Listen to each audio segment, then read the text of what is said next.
Olá, pessoal do Me Salva. Começando então a nossa série de aulas sobre leis de Newton, a gente vai falar hoje da primeira lei de Newton, a lei da inércia. Então, qual que é a ideia básica?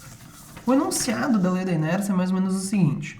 Ela diz que corpos em repouso permanecem em repouso e corpos em movimento permanecem em movimento em linha reta com velocidade constante, a menos que haja uma força sobre eles. Então, mais ou menos o que eu quero dizer com isso?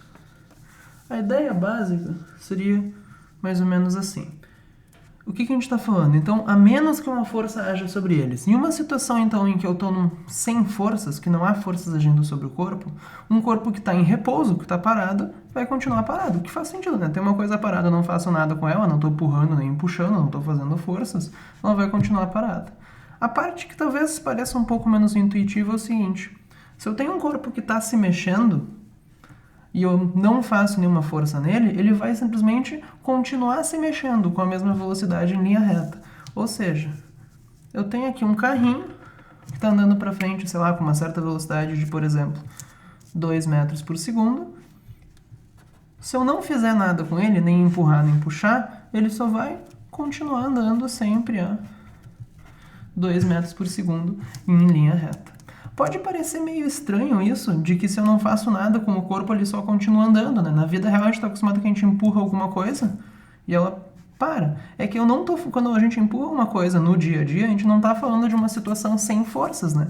Conforme essa caneta se mexe, existe um atrito aqui que está segurando ela, por isso que ela vai parando. Se eu realmente estiver falando de uma situação sem forças e eu dou um empurrão no corpo, se eu não fizer nada com ele, ele vai simplesmente continuar se mexendo.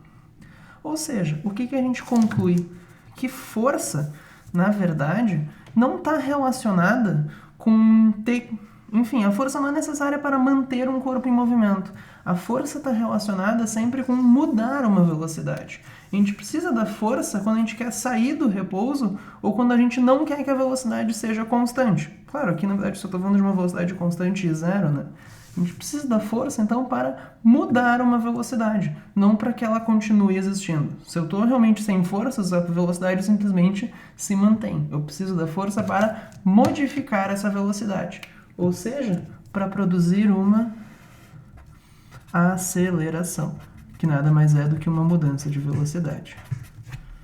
Lembrando que mudança de velocidade não é necessariamente andar mais rápido ou mais devagar. Quando eu falo em mudar a velocidade, eu posso estar falando em mudar o valor dela, o módulo, que seria andar mais rápido ou mais devagar, ou eu posso estar falando de fazer uma curva, né? Mudar a direção da velocidade.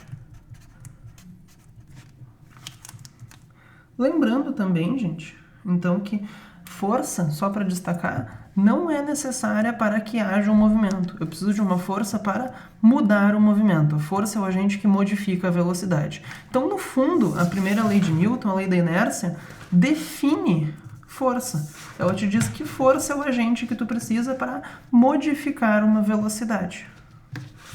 Não é necessária a força para ter a velocidade, mas sim para mudar ela. Se eu tenho, por exemplo, um carro a 1 milhão de quilômetros por hora e um carro a 1 quilômetro por hora, eu não sei dizer qual tem mais força. A força não tem nada a ver com a velocidade. A força tem a ver com a mudança da velocidade. Então não é preciso força para ter um movimento, é preciso força para mudar o movimento. Eu posso ter uma situação de um corpo se mexendo sem forças.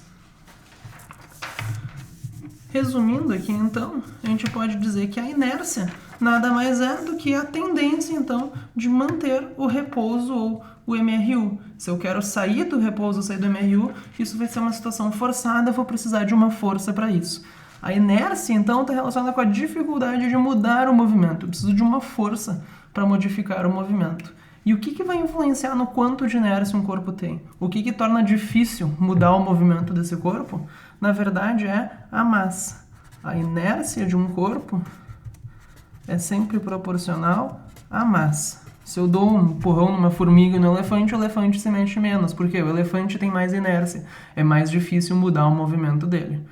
Se, por exemplo, tem um elefante e uma formiga dentro de um ônibus e o ônibus freia, como o elefante tem mais massa, é mais difícil mudar o movimento dele. Ele tem mais tendência de manter o seu movimento. Quando o ônibus frear, o elefante tem uma tendência de continuar se mexendo para frente, ele vai bater no vidro, sei lá, se espatifar.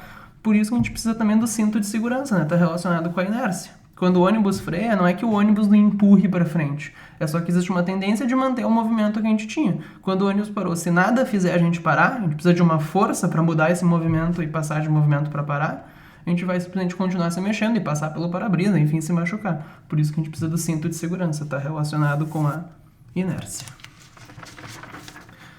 Muito obrigado e por hoje era isso.